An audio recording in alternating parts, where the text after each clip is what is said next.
फिर ये बरेली, मुरादाबाद, उत्तर प्रदेश और गुजरात की कोई बात नहीं है। डॉक्टर इकबाल कहते हैं चीनो अरब हमारा, हिंदुस्तान हमारा, मुस्लिम है हम, वतन है सारा जहां हमारा। सुभान अल्लाह, सुभान अल्लाह, सुभान अल्लाह। मुस्लिम है हम, वतन है सारा जहां हमारा। पूरी दुनिया में एक कुरान, एक नमाज, एक रोजा, एक ज़कात, एक तलाक का कानून, एक निकाह का कानून।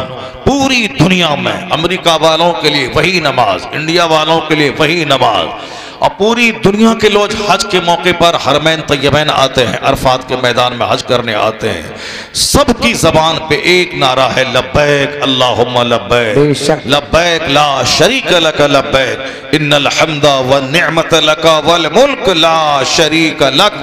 सब कहते हैं हाजिर हूँ ए अल्लाह, मैं हाजिर हूँ। I am present oh my lord, I am present, मैं हाजिर हूँ। अमरीकी भी वही बोलता है, हिंदुस्तानी भी वही बोलता है, चाइनीज भी वही बोलता है, जापानीज भी वही बोलता है। 200 से ज्यादा ममालिक के लोग एक सफेद चादर, एक सफेद लुंगी, सब नंगे सर, ताकि आसमान और सर के दरमियान कोई पर्दा न रहे, टोपी पगड़ी तक न रहे, नंगे सर रहे, पांव में जूता नहीं रहे, चप्पल रहे, ताकि ये हिस्सा पांव का खुला हुआ रहे। फकीर बनकर, मिस्कीन बनकर अमेरिका का खरबपति वो भी अरफात के मैदान में रो रहा है, हिंदुस्तान का गरीब वो भी वहां रो रहा है, चाइना जापान का करोड़पति वो भी वहां रो रहा है। लिबास भले ही पैंट शर्ट है अमेरिका का, मगर यहां सफेद चादर, सफेद लुंगी। हिंदुस्तान का लिबास भले ही कुर्ता पाजामा हो, मगर वहां सफेद लुंगी, सफेद कुर्ता, एक रंग, एक कलर और एक स्लोगन, एक ड्रेस में सारा मुसलमान जमा होकर कहता है मेरा मुल्क भले ही अमेरिका हो, मेरा मुल्क भले ही चाइना हो, मगर राजधानी मक्कतुल मुकर्रमा है, मदीना। सुभान अल्लाह, नारे तकबीर, नारे रिसालत, मजहबे इस्लाम, पैगंबरे इस्लाम, फैजाने इस्लाम जिंदाबाद, जिंदाबाद, माशाअल्लाह, माशाअल्लाह। और अभी भी, आज भी गए गुजरे माहौल में भी मस्जिद में जुमा के दिन अगर अरबपति लेट से आया तो जहां चप्पल खुली है वहां वो सजदा कर रहा है। और उस अरबपति के घर में गाय चराने वाला, बकरी को घास काटने वाला अगर पहले आ गया तो अगली सब में इमाम के पास बैठा हुआ। जो रेडी चलाता है, रिक्शा चलाता है, वो पहले आ गया तो इमाम के पीछे बैठा हुआ है। और कोई खरमों में खेलने वाला देर से आया तो जहां चप्पल खुली है सबकी वहीं तौलिया बिछा के नमाज पढ़ता है। काला, गोरा, अमीर, गरीब, नदाब, जोलाहा, सैयद, पठान, काश्तकार, नौकरी वाला, मजिस्ट्रेट, लायर, डीएम, एसपी, जो सारे मुसलमान मस्जिद में एक सफ में खड़े हो गए। जोलाहा, नदाफ, कुरैशी, साफी और शेख, पठान, सैयद एक सब में खड़े हो गए। महमूद और अयाज, न कोई बंदा रहा न कोई बंदा नवाज। इसी को देखकर सरोजनी नायडू ने आज से कई साल पहले, 70-80 साल पहले वो कही थी, I have been struck over again and again to see this indivisible unity of Islam. When the azan is sounded, the worshippers are gathered, the peasant and the king stand side by side together. The best embodiment of democracy can be seen 5 times a day in the mosque. वह हिंदू औरत कहती है कि democracy कहाँ है, जमहूरियत कहाँ है, प्रजातंत्र कहाँ है, प्रजातंत्र अमीर गरीब का फर्क मिटाने वाला सिस्टम कहाँ है। जाके देख, 5 टाइम मस्जिद में अजान होती है, नमाजी जमा होते हैं, अमीर गरीब, काला गोरा, मालदार, चपरासी सब एक सब में खड़ा हो जाता है और सबकी जबान पे एक नारा होता है, अल्लाह अकबर, अल्लाह ही सबसे बड़ा है, अल्लाह ही सबसे बड़ा है। वो कहती है the best embodiment of democracy can be seen 5 times a day in the mask. जमहूरियत कहाँ है दुनिया में, प्रजातंत्र कहाँ है दुनिया में, डेमोक्रेसी कहाँ है दुनिया में, अमीरी गरीबी का फर्क मिटने वाला सिस्टम कहाँ है दुनिया में। अगर यह सिस्टम है तो 5 वक्त मुसलमानों की मस्जिदों में देखने को मिल जाता है। सुभान अल्लाह, नारे तकबीर, नारे रिसालत, नारे हैदरी, नारे गौसियत, मसलके आला हजरत, नेमते उज़्मा कॉन्फ्रेंस जिंदाबाद, जिंदाबाद। मगर हमारी कमजोरी सिर्फ ये है कि मैं मस्जिद में एक रहता हूँ जी। नदाब, जोलाहा, पठान, साफी, कुरैशी, कसाब, तुरुक सब एक है मस्जिद में। मस्जिद से बाहर निकला तो बोलता हूँ I M greater than you, I am greater than you, मैं तुमसे बड़ा हूँ, मैं तुरुक हूँ, मैं पठान हूँ, मैं शेख हूँ, मैं तुमसे सुपीरियर हूँ। यही खराबी हमारी है। अंदर सब एक हो गए जी, सब एक है, कोई किसी को हटा नहीं सकता। अगर कोई हटा देगा तो सारा समाज मुंह नोच लेगा उसका।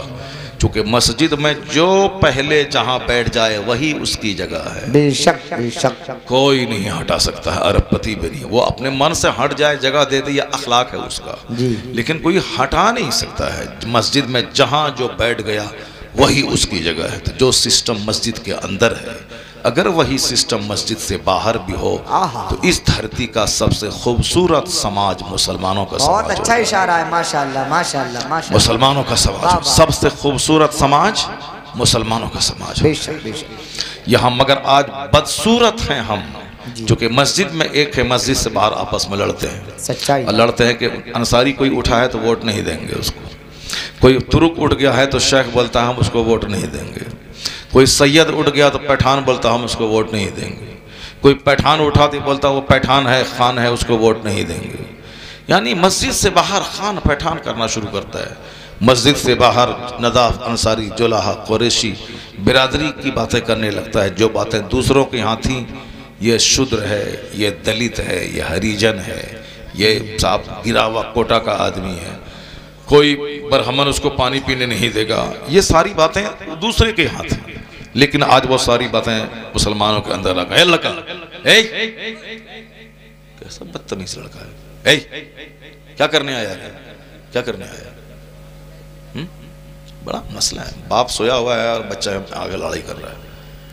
उसको देखिए, वो नंगे सर बैठा, पांचों बच्चा वहां पे देखिए, 1 2 3 4 5, वो 5 और वो 6 और ये 7, ये 8, ये वो 9, ये 10।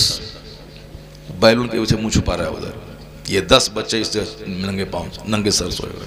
हम लोग भी तो बचपन में थे, जलसा होता था तो अम्मी कहती थी सर में तेल लगाओ, टोपी पहनो, जलसा में जाओ। सुभान अल्लाह। इनकी माँ बोली नहीं इसको, इसीलिए आ गया, नंगे सर आ गया। खाली मकान दुकान गाड़ी चमकाने से होगा, ऊपर मत चमकाओ, दिल चमकाओ। इस्लाम का एहतराम करो, मजलिसों का एहतराम करो, बेशक। अपने बाल बच्चों को दीन सिखाओ।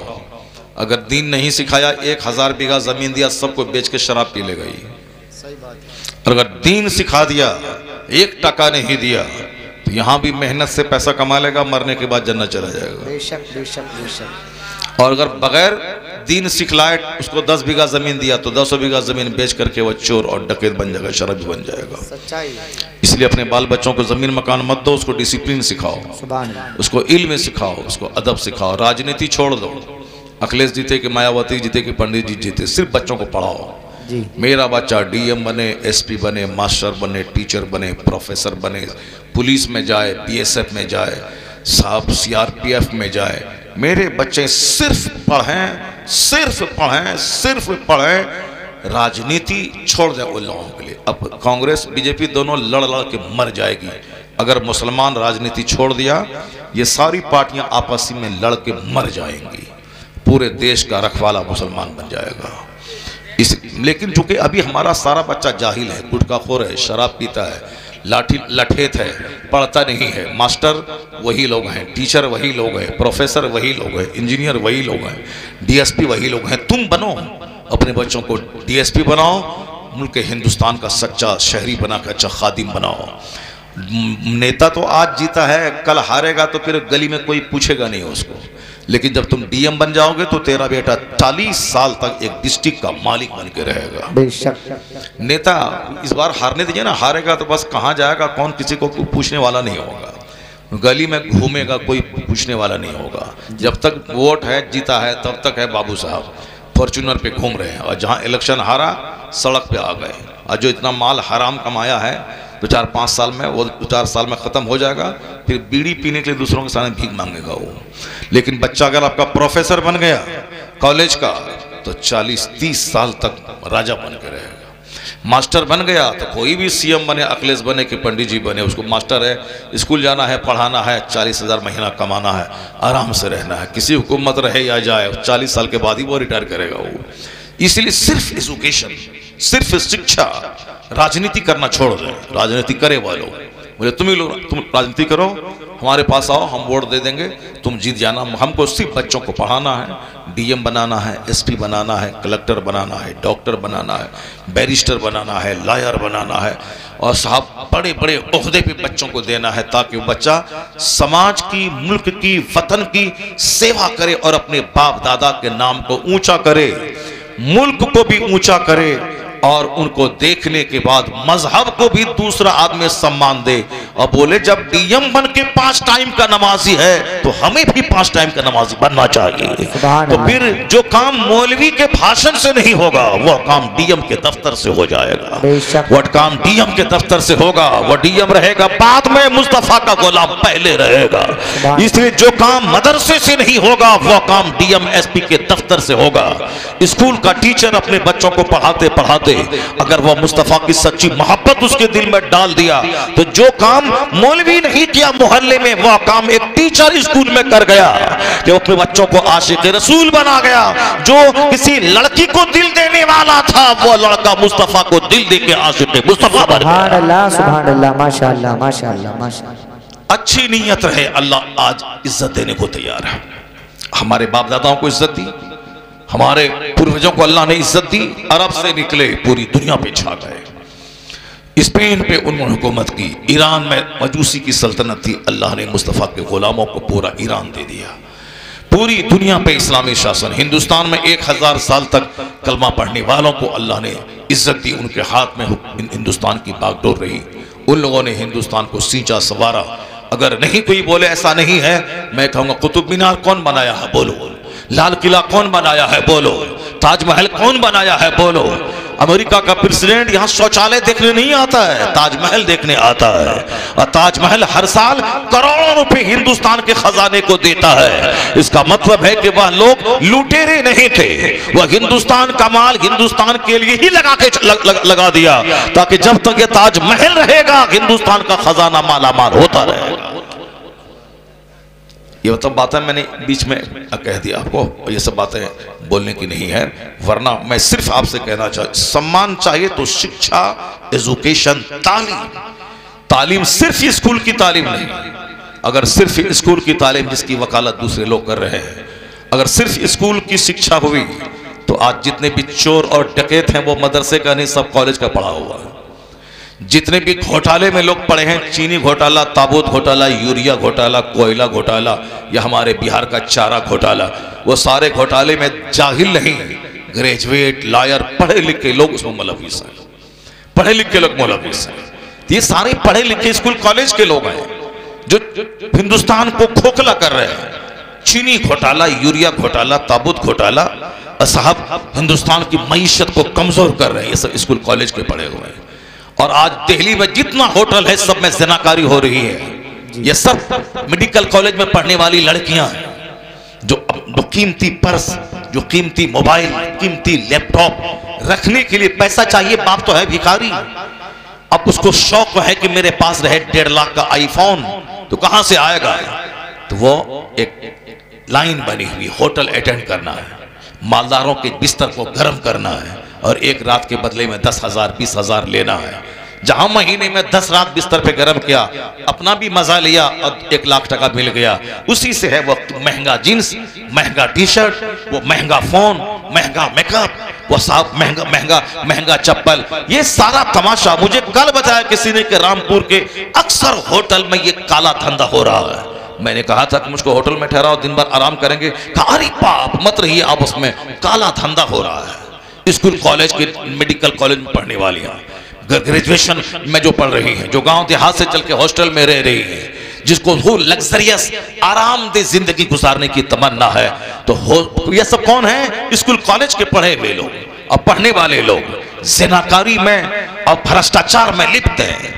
ये कौन है? डकैत और चोर, ये सब स्कूल कॉलेज के पढ़ने वाले लोग हैं। अच्छे लोग भी हैं, अच्छे लोगों का मैं सम्मान करता हूं, लेकिन जहां अच्छी तरबियत नहीं है वही पढ़ने पढ़ाई ग्रेजुएशन के नाम पे चोरी डकैती, एटीएम को लूटना और साहब ट्रेन की पट्टी को उखाड़ना, यही सारा काम होता है। ये नाच नाच के मदरसे के बच्चों को आतंकवादी कहने वाली, जरा गौर से सुन, वो डकैत वहां से पैदा होते हैं। ये मदरसे के बच्चे आलिम बनते हैं, मदरसे के बच्चे हाफिज बनते हैं, मदरसे के बच्चे शरीफ बनते हैं, मदरसे के बच्चे नमाजी बनते हैं, मदरसे के बच्चे माँ बाप का सम्मान करने वाले बनते हैं, मदरसे के बच्चे अपने देश की मिट्टी से मोहब्बत करने वाले बनते हैं। इसलिए मदरसा जब तक कमजोर रहेगा, चोरों से समाज भरा रहेगा। अगर चाहते हो कि समाज में शरीफ बने, नेक बने, परहेजगार बने, तो इंसान बनाने की फैक्ट्री ये मदरसा, इसको बढ़ाना पड़ेगा, मदरसे को आबाद करना होगा। मदरसा आबाद होता रहेगा, इंसान बनाने की फैक्ट्री आबाद होगी, तो चोरों की तादाद घटेगी, शरीफों की तादाद में इजाफा होता जाएगा। लगाओ जोर से नारे तकबीर, हाथ उठा करके नारे तकबीर, नारे रिसालत, नारे हैदरी, नारे गौसियत, मसलके आला हज़रत जिंदाबाद जिंदाबाद। वाह वाह। इंसान बनाने की फैक्ट्री है, इंसान बनाने की फैक्ट्री है मदरसा। अरे क्यों इस पागल को यहां बैठाया हुआ यार? अच्छे लोग सब घर में हैं और ये भी यहां बैठे हुए हैं। ला हौल वला कुव्वता इल्ला बिल्लाह। क्या हुआ जी? बताओ उसको, बताओ उसको। अच्छे लोग सब घर में बैठे हैं, ये पागल को सामने बैठाया हुआ है। यही करता है तुम लोग, हटाओ उसको। तो बेवकूफ कहेगा। आराम से ले जाओ, आराम से ले जाओ, यहां बैठने मत दो उसको। मस्जिद में बच्चों को, पागलों को नहीं लाना चाहिए मदरसे। बोल रहा हूं, तबीयत खराब है उसकी, गिर जाएगा, बेहोश हो जाएगा, मर जाएगा, वो यहां के बैठाया हुआ। ला हौल वला कुव्वता इल्ला बिल्लाह। दरूद पढ़ो, अल्लाहुम्मा सल्लि अला सय्यिदना व मौलाना मुहम्मदिन मअदनिल जुद वल करम व आलिहि व बारिक व सल्लिम सल्लल्लाहु व सल्लम अलैहि। मदरसा सल्लल्लाहु तआला इंसान बनाने की फैक्ट्री है। मदरसा नमाजियों को पैदा करता है। इधर देखो, तुम लोग पागल हो गए, तुम लोग भी पागल हो क्या उसकी तरह? बड़ा मसला है। मैं बोल रहा हूं, मुझको देखो। मदरसा इंसान बनाने की फैक्ट्री, मदरसा इंसान बनाने की फैक्ट्री, मदरसा नमाजी बनाने की फैक्ट्री।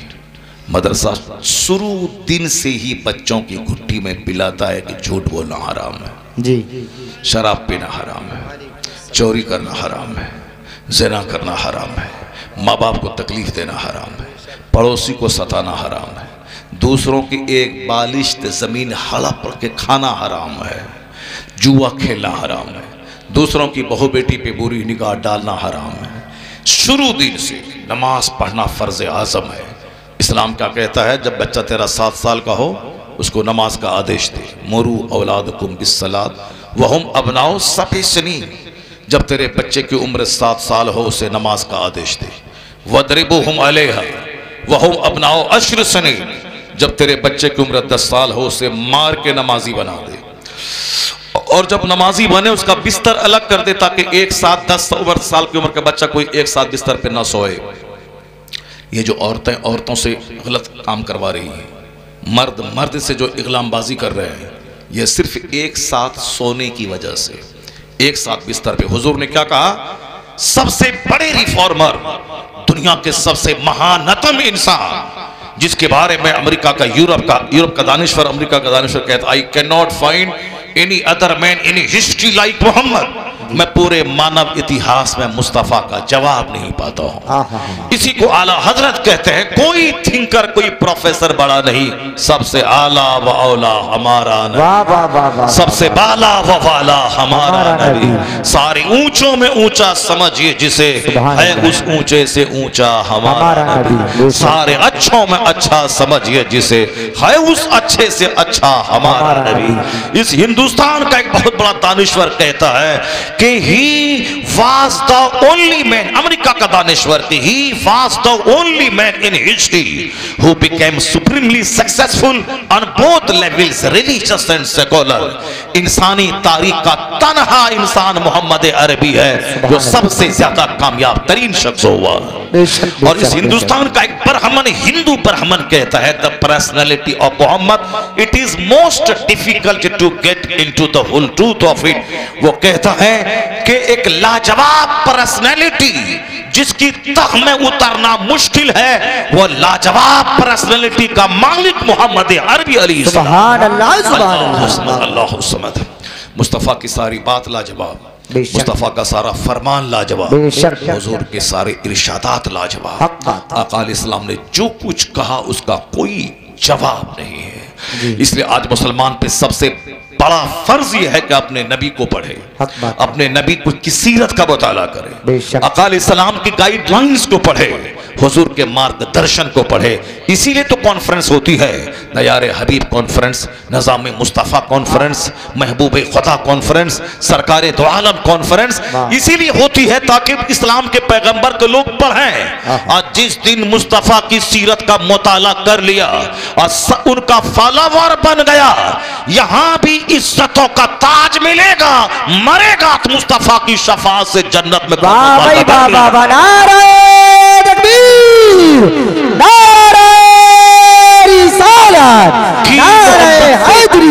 मोहम्मद से वफा तूने तो हम तेरे हैं, ये जहां चीज है क्या लोहो कलम तेरे हैं। सुभान अल्लाह, सुभान अल्लाह, जिंदाबाद जिंदाबाद जिंदाबाद। आका अलैहिस्सलाम ने कहा था सादगी ईमान का हिस्सा है। बस हदीस नंबर 1 सुनिए, हदीस नंबर 1। 10 हदीस सुनानी है ना। अब पहली हदीस सुन पहुंच रही आप तक, इसको आप याद करके रखिए। पहली हदीस पहुंच रही है और बिल्कुल हर कदम पे काम आने वाली हदीस है। ये तो हुजूर का सारा फरमान लाजवाब है, सुनने में भी अच्छा लगता है, पढ़ने में भी अच्छा लगता है, और जब उसको अपनी ज़िंदगी में प्रैक्टिकल में आ जाओ तो सबसे अच्छा लगता है। सुभान, सबसे अच्छा लगता है। सुनने में कैसे अच्छा लगता है, एक हदीस पाक सुनो, सुनने में कैसे अच्छा लगता है।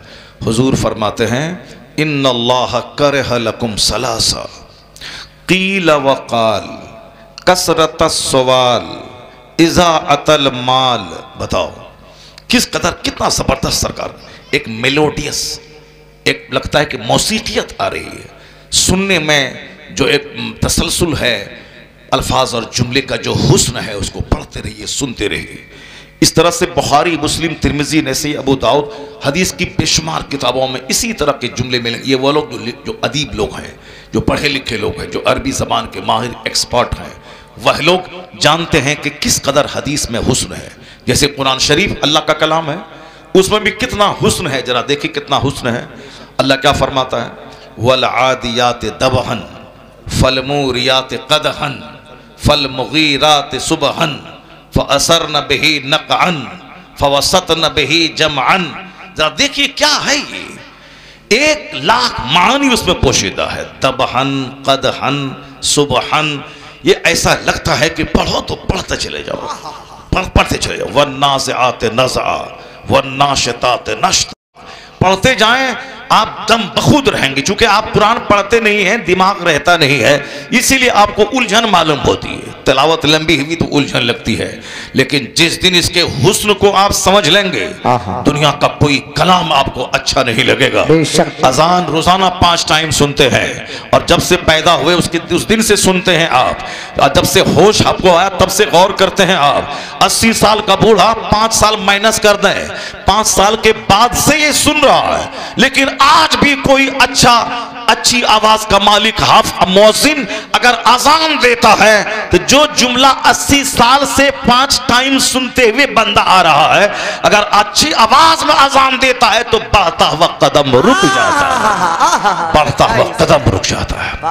कुरान करीम हर साल रमजान में लोग सुनते हैं, लेकिन तवज्जो के साथ जब हाफिज से सुने और हाफिज खुशगुलू हो, कुरान अच्छा पढ़े, तो आदमी की आंखों में आंसू के कतरे का 100% आना तय है।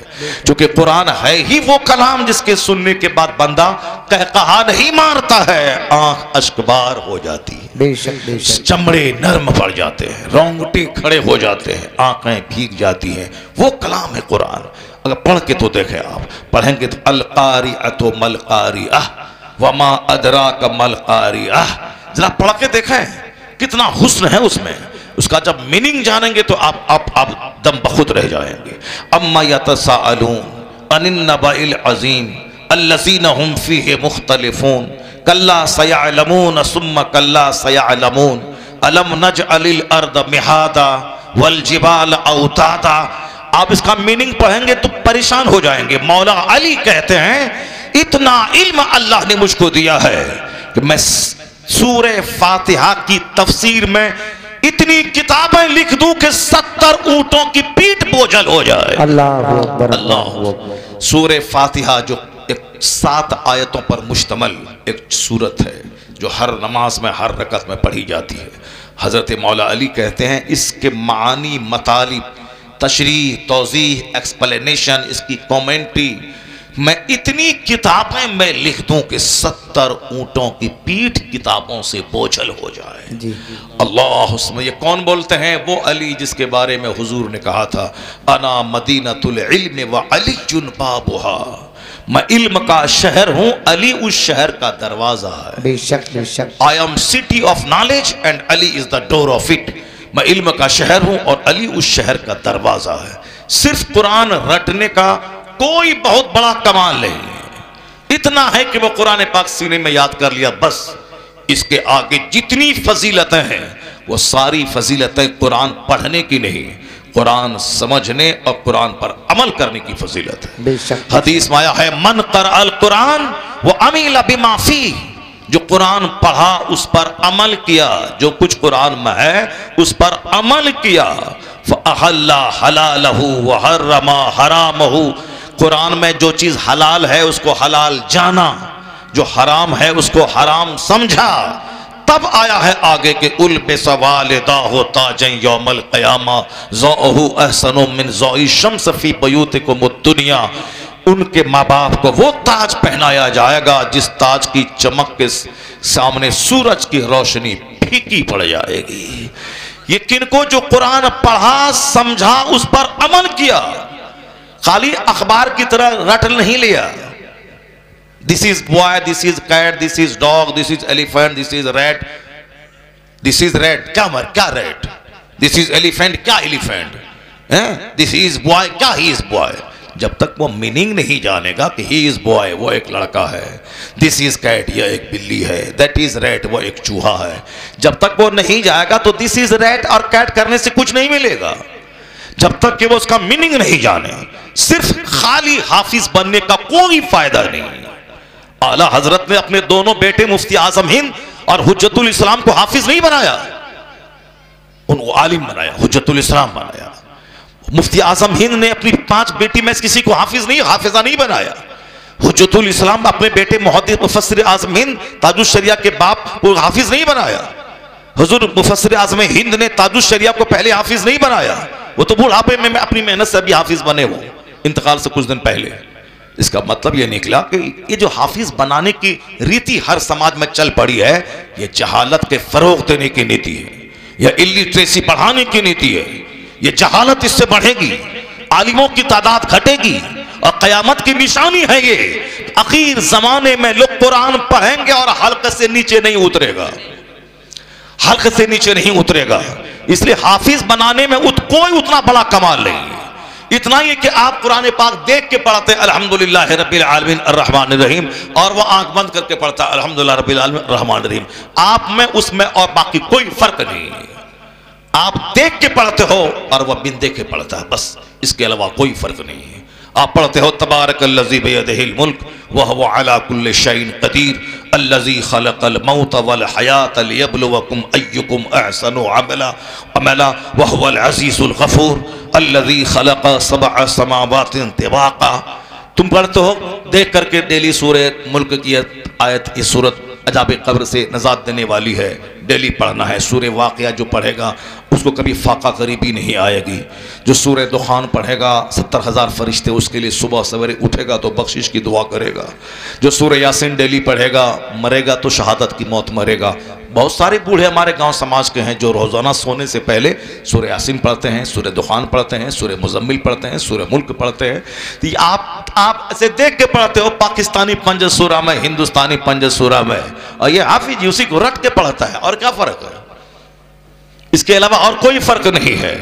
असल में है कुरान पढ़े, उसको समझे, उस पर अमल करें, फिर 1000 एकड़ जमीन का जोतने वाला उस बुलंदी को नहीं पहुंचेगा जिस बुलंदी को कुरान समझकर अमल करने वाला पहुंच जाएगा। बेशक बेशक बेशक। आया है हदीस में जिसे कुरान का इल्म दिया गया, और वह कुरान का इल्म जिसको दिया गया, अगर वो समझ लिया कि दूसरे को मुझसे अच्छा इल्म मिल गया, उसने इल्म कुरान की तौहीन कर दी, उसने कुरान के इल्म का अपमान किया। उसने The Quran has been revealed to read it, to understand it, to consider in it, to act upon it, and to establish the rules of the Quran by it. Quran इसलिए नाजिल हुआ है कि इसको पढ़ा जाए, इसकी आयतों में गौर किया जाए, अब फिर कुरान करीम के मुताबिक जिंदगी गुजारी जाए, अब फिर कुरान पाक का पैगाम पूरे समाज में फैलाया जाए। इसलिए कि पूरा समाज कुरान पढ़े, कुरान पर अमल करे, समाज जुल्म से पाक हो जाए, जमीन और धरती पाप से पाक हो जाए। अल्लाह का कलाम फैला दो, जो जानते हो दूसरों तक पहुंचा दो, जो दूसरों तक पहुंचा दो कि कुरान क्या कहता है, कुरान का क्या गाइडलाइंस है। ये काफिर इसलिए बोलते हैं ना कि 36 आयतों में लड़ाने का हुक्म है, जब तक वह जानेगा नहीं कि यह आयत नाजिल कब हुई है, क्यों नाजिल हुई है, किन के लिए नाजिल हुई है, उसका सबब नुज़ूल क्या है, सामने वाला कौन सा वाकया था जिसके तनाजुर में यह आयत नाजिल हुई है, जब तक उसका पस मंजर, उसका बैकग्राउंड, उसका सियाक़ो सबाक़, उसका आगे पीछे नहीं जानेगा, वो कैसे समझेगा इसका मफहूम क्या है, ये क्यों कैसे नाजिल हुई है। इसलिए अगर हाफिज कुरान बनना, रटना अगर एक फजीलत रखता है तो कुरान पाक को समझने वाला 99 फजीलत रखता है। सुभान अल्लाह, सुभान अल्लाह, माशाअल्लाह माशाअल्लाह। एक हाफिज अगर जो अमल करता है, ऐसा नहीं कि हाफिज बना, दाढ़ी मुंडा लिया, मोबाइल जाके ठीक करने लगा, उसका तो कोई वैल्यू नहीं है। जो कुरान रटा, उस पर अमल किया, और दूसरा आदमी कुरान समझा, दूसरों तक तो कुरान का पैगाम पहुंचाया और उस पर अमल किया, वो समझाने वाला 400 आदमी को बख्शवा के अपने साथ जन्नत लेके जाएगा। बेशक बेशक। और जो हाफिज कुरान पढ़ा, उस पर अमल किया, लखेरा नहीं बना, लुच्चा नहीं बना, लफंगा नहीं बना, दाढ़ी मोच मुंडा के गली कुचे में गुटखा खा के नमाज छोड़ने वाला नहीं बना, अच्छा हाफिज बना, तो उसकी फजीलत इतनी है कि 10 उनके खानदान के गुनहगारों को बख्शवा के जन्नत ले जाएगा। जो हाफिज पढ़ा, नेक बना, अच्छा रहा, गुटखा के पीछे, नमाज छोड़ने के पीछे नहीं लगा रहा, समाज में लड़कियों के पीछे, लड़की के चक्कर में नहीं लगा रहा, इससे फोन करना, उससे बात करना, उसको मुंह दिखलाना, उसको लेके भागना नहीं, हाफिज बना, मदरसे में पढ़ा रहा है, नमाज रोजे की पाबंदी कर रहा है, निगाहों को नीची रख रहा है, शरीफ बना है, तो जो जन्नत जाएगा और 10 आदमी को लेके जन्नत जाएगा।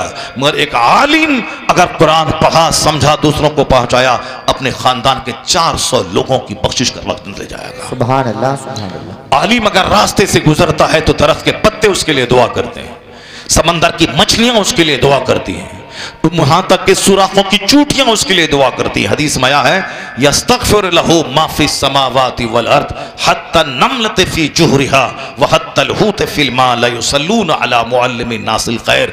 आया है कि जमीन आसमान के बीच में जितनी चीजें हैं जो लोगों को भलाई की बात सिखाता है, उसके लिए बख्शिश की दुआ करती हैं। यहां तक के चूटियां बिलों में और मछलियां पानी में, उनके लिए बख्शिश की दुआ करती हैं। ये फजीलत है किसकी? कुरान पाक पढ़ने की, कुरान पाक समझने की, उस पर अमल करने की, फिर कुरान पाक का पैगाम दूसरों तक पहुंचाने की। असल ये है और क़यामत की निशानी है कि एक आदमी मोटा ताज़ा घोड़ा लेकर उस पर सवार होकर पूरे इलाके में गश्त करेगा। घोड़ा दुबला पतला हो जाएगा, लेकिन एक अच्छा मुत्तकी आलिम उसको नहीं मिलेगा। जी। अब कोई आलिम बनेगा ही नहीं तो कहां से मिलेगा? जो आलिम बन गया, चले गए, उठा लिए गए, उसकी जगह कोई ले ही नहीं रहा। यहाँ कम पढ़ा लिखा आदमी तो है मगर गहरा इल्म रखने वाला, जो तसव्वुफ का, सीरत का, तारीख का, फ़राइज़ का, मीरास का, तलाक का, निकाह का, खुला का, इस्लाम पे होने वाले एतराज़ात का ज़बरदस्त जवाब देने की हिम्मत रखता हो, वो कौन रखेगा? जो 90 साल की उम्र में भी 5 घंटा किताब का मुताला करेगा। ये ताजुल शरिया करते थे, 75 साल की उम्र में इंतकाल किए। इस उम्र में भी जब तक आँख की बीनाई सलामत रही रोज़ाना किताब का मुताला करते रहे, और जब बीनाई जवाब दे चुकी तो दूसरों से सुन सुन के पढ़ते रहे। इसलिए जहाँ 1000 मुफ्ती नहीं हल कर पाता था किसी मसले को, तो ताजुल शरिया मुस्कुराते हुए 1 मिनट में उसको हल कर दे। सुभान अल्लाह माशाअल्लाह। जो खाली पगड़ी लपेट करके घर चला जाएगा, गुटखा खाएगा, चौक पे घूमेगा, बाइक उड़ाएगा, साइलेंसर निकाल करके पटाख से बुलेट चलाएगा, हम मौली साहब हैं, उसको बोलेगा अरे तलाक का ये मसला बताओ, बोला हमको मालूम नहीं, मौली साहब बरेली शरीफ फतवा लिखो। पूछो तुम काई जुब्बा झाड़ रहा है, तुम ये जैकेट क्यों झाड़ रहा है, क्यों झाड़ रहा है? मौलवी की इज्जत मकान से नहीं है, बुलेट से नहीं। गलत समझ लिया इस मौलवी साहब ने कि हमारी इज्जत बुलेट से है, मकान से है, दुकान से है। नहीं, बहुत सारे लोग हैं जो बुलेट पे चलते हैं, कोई इज्जत नहीं है। तो मौलवी की इज्जत ना बुलेट से है, ना मकान से है, ना जमीन से है। मौलवी की इज्जत इल्म से है, किताबों के मुताले से है। बेशक बेशक, सुभान अल्लाह। जरा जोर से बोलो सुभान अल्लाह। सुभान अल्लाह। जो मौलवी क्रिकेट की बात करता है कोई इज्जत नहीं। जो मौलवी सिर्फ राजनीति की बात करता है कोई इज्जत नहीं। जो मौलवी सिर्फ व्यापार, बिजनेस, खेती बाड़ी, फर्नीचर की दुकान, मॉल, कॉम्प्लेक्स, कोई इज्जत नहीं। जो मौलवी हदीस कुरान की बात करता है, जो मौलवी मसाइल की बात करता है, जो पढ़ा है वह दूसरों तक पहुंचाने की बात करता है, वो रहे किराए के घर में, वो पहने टूटी चप्पल, वो रहे पैमान वाला कपड़ा, जो इल्म दोस्त है वह उसका पांव धो के पीने पे फख्र महसूस करे। वाह वाह वाह वाह वाह, माशाअल्लाह। आला हजरत का क्या जमींदार था? रामपुर का नवाब मालदार था, का आला हजरत मालदार था? मुफ्ती आजम हिंद मालदार थे कि बरेली का नवाब मालदार था? ताजुल शरिया मालदार थे कि बरेली का हिंदू जिसके पास 50 खरब रुपए की दौलत है वो मालदार है? ये फकीर लोग पुराने घर में रहने वाले, लेकिन आज करोड़ों दिलों पे राज करते हैं आला हजरत। यूनिवर्सिटी में रजा, कॉलेज में रजा, हर घर में रजा, रजा के नाम पे मस्जिदों का नाम, रजा के नाम पे मदरसे का नाम, अमेरिका में रजा, हॉलैंड में रजा, बर्तानिया में रजा, टोरंटो में रजा, लीबिया में रजा, इराक में रजा, गुंबद खतरा के सामने रजा का सलाम, तवाफ करते हुए रजा का नाम। क्या मतलब? ये जहां देखो रजा रजा रजा रजा। ये क्या है? वादी रजा की कोहे हिमालय रजा का है, जिस संत देखिए वो इलाका रजा। सुभान अल्लाह। नारे तकबीर, नारे रिसालत, मसलके आला हजरत, सबाने आला हजरत, फतावे आला हजरत, जिंदाबाद जिंदाबाद। माशाअल्लाह माशाअल्लाह। आलिम की इज्जत सिर्फ इल्म से है, बस इल्म से है। जितना वो मुताला करेगा, जितना वह इल्म पे अमल करेगा।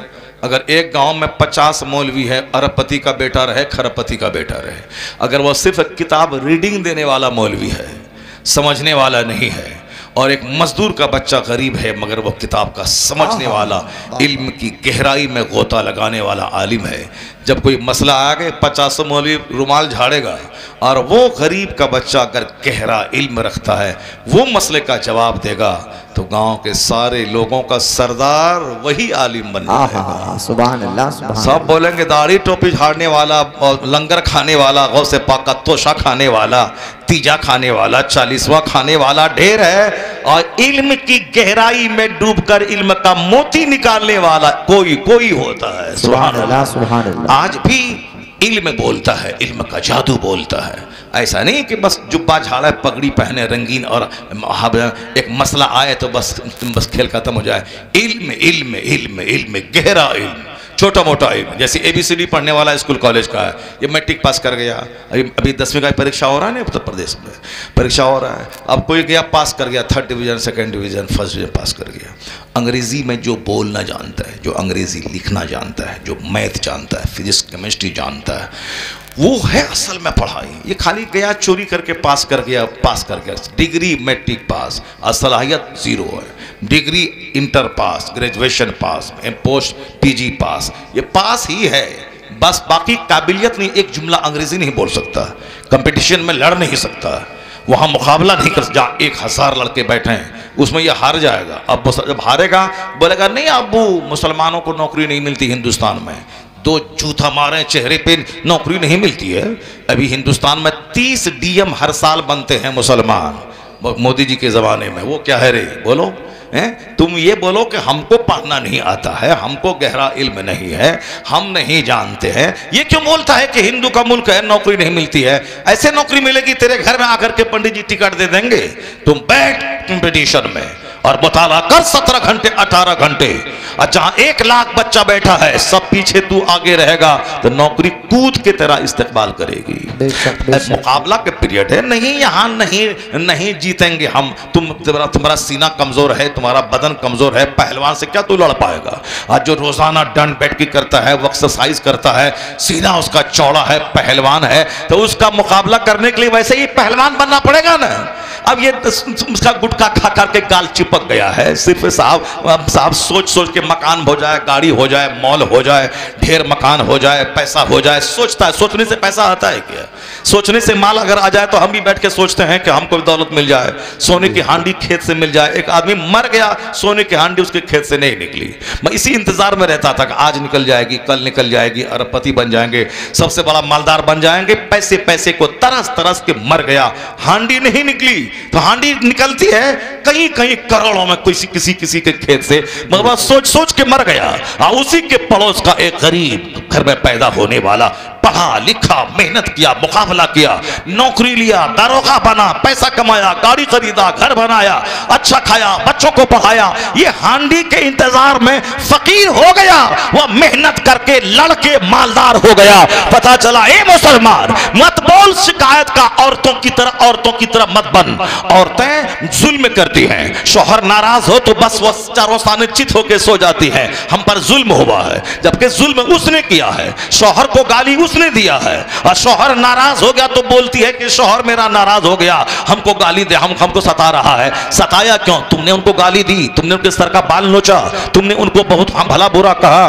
तुम उसके घर में रहती है, रानी बन के रहती है, उसके मकान में रहती है, तेरे पर्स में टाका तुम्हारे शौहर का है, तुम्हारे सैंडल तुम्हारे पांव में 2000 का शौहर का दिया हुआ है, ये साहब सूट 10,000 का शौहर दिया है, ये सब कुछ शौहर का है। उसी से लड़ती है तुम, उसी को गाली देती है तुम।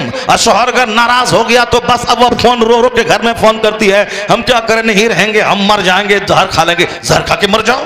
तुम्हारा शौहर अगर नाराज है तो नाराज तुम्हारी वजह से है, तुमने उसको गाली दिया, तुमने उसको सर नोचाई की, तुमने उसकी माँ से लड़ा, तुमने उसकी बहन से लड़ा, तुमने उनके भाई से लड़ा। और जब शौहर नाराज हो गया तो बोलती है हम मजलूम, हम पर जुल्म हुआ है। ये औरत कमजोर है, इसीलिए ऐसा करती है। वही हाल औरतों के पास रहते रहते मर्दों का हो गया है। जो जाहिल के पास रहेगा जाहिल हो जाएगा, जो ज्यादा पागल के पास रहेगा पागल हो जाएगा, जो ज्यादा बच्चों के साथ रहेगा वह खिलाड़ी हो जाएगा, खेल धूप में दिलचस्पी लेने वाला हो जाएगा। और जो ज्यादा औरतों के पास रहेगा वह सिर्फ शहवत पसंद हो जाएगा, उसकी अपनी क्वालिटी मर्दानगी वाली खत्म हो जाएगी, वह सिर्फ औरतों की तरह वह शहवत में डूबा हुआ रहेगा। तो औरतों के पास जरूरतन जा, हमेशा नहीं, वरना अकल खराब हो जाएगी। बच्चों के पास जरूरतन रह, वरना पागल हो जाएगा। इसी अकलमंदों के पास बैठा कर अक्ल तेज हो जाएगी, मुताला करने वालों के पास बैठा कर तुम्हारा सीना कुशादा हो जाएगा, अहले इल्म के पास बैठा कर तेरे इल्म में इजाफा होगा। जाहिल के पास बैठा तो जो पढ़ा है सब भूल जाएगा। ये औरतें जुल्म भी करती हैं और मजलूम भी बन जाती है। वही हाल आज मर्दों का हो गया है, ना मेहनत करें, ना पढ़े, ना लिखें, उसके बाद कुछ हो जाए तो अल्लाह कहाँ है, रसूलुल्लाह कहाँ है, हुकूमत का प्रधानमंत्री कहाँ है, या सीएम कहाँ है, गवर्नमेंट नौकरी नहीं दे रही है, हिंदुओं का मुल्क है, नौकरी नहीं मिल रही है। नौकरी मिलती है, नौकरी लड़के ली जाती है। 18 घंटे मुताला कर, 12 घंटे पढ़, मुकाबला कर। पहलवान जब सामने मजबूत है तो उससे बड़ा पहलवान तू बन जा। अगर वो 12 घंटा पढ़ता, तू 18 घंटा पढ़, मुताला कर, तू ही हर कदम पे कामयाब होगा। क्यों? तेरे पास मेहनत भी रहेगी, अल्लाह की मदद भी रहेगी, मुस्तफा की अता भी रहेगी। उनके पास सिर्फ मेहनत है, वहां मुस्तफा की अता नहीं है। मुशरिकों के पास खुदा की मदद नहीं है, और तेरे पास खुदा की मदद भी होगी, सजदे की ताकत भी रहेगी, तू सजदा भी करेगा, मुताला भी करेगा, तो फिर रहमत इलाही नाज़िल होगी। हर महाज पे तू ही कामयाब होता जा। नारे तकबीर, नारे रिसालत। रिसालत मसलके आला हजरत फैजाने आला हजरत अल्लामा डॉक्टर मुफ्ती शहर आल साहिब किबला जिंदाबाद जिंदाबाद। ए बाबा बाबा बाबा, अब हम ख़त्म कर देते हैं, चलिए हो गया, 1 घंटा हो गया, चलिए कितना टाइम हुआ? 10 हदीस वो जा रहा है, किसको सुनाएंगे हम? वो जा रहा है, 10 हदीस किसको सुनाएंगे हम?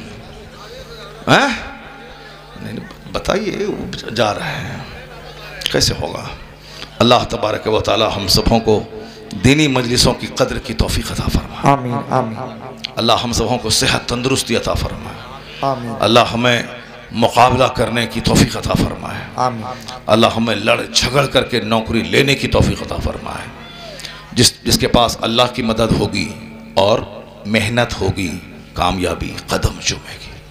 और जो अजमेर जाएगा बोलेगा बाबा मेरे बेटे को डीएम बना दीजिए, अब बेटा उसका है सड़क छाप, बाबा डीएम बना देंगे उसको? बाबा 2 तमाचा मार के अजमेर से भगा देंगे, भागो इसको। रोपा है आम का पेड़, अब बोलता है इसमें से सेब निकल जाएगा, ऐसा होता है क्या?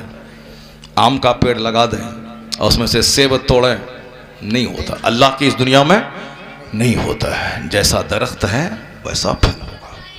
खेत में लगा दें गेहूँ, 1 लाख तावीज़ उसमें लगा दें, बरेली के पीर साहब, मसौली के पीर साहब और बिहार के पीर साहब, अजमेर के पीर साहब, सब पीर साहब से 1 लाख पीर साहब, 1 लाख तावीज़ अद्दा डाल दें पूरे खेत में, कि साहब उसमें से निकल जाए क्या? बासमती धान। अगर ऐसा हो जाएगा तो सबसे पहले तावीज़ हम ही लेंगे और सब अपने खेत में डाल देंगे, धान लगाएंगे, वहाँ से निकल जाएगा सोना, सोना निकल जाएगा वहाँ। ऐसा नहीं होता है कि धान लगाएं गेहूँ निकल जाए, चाहे 1 करोड़ तावीज़ डालोगे नहीं निकलेगा। कुदरत का कानून ये नहीं है।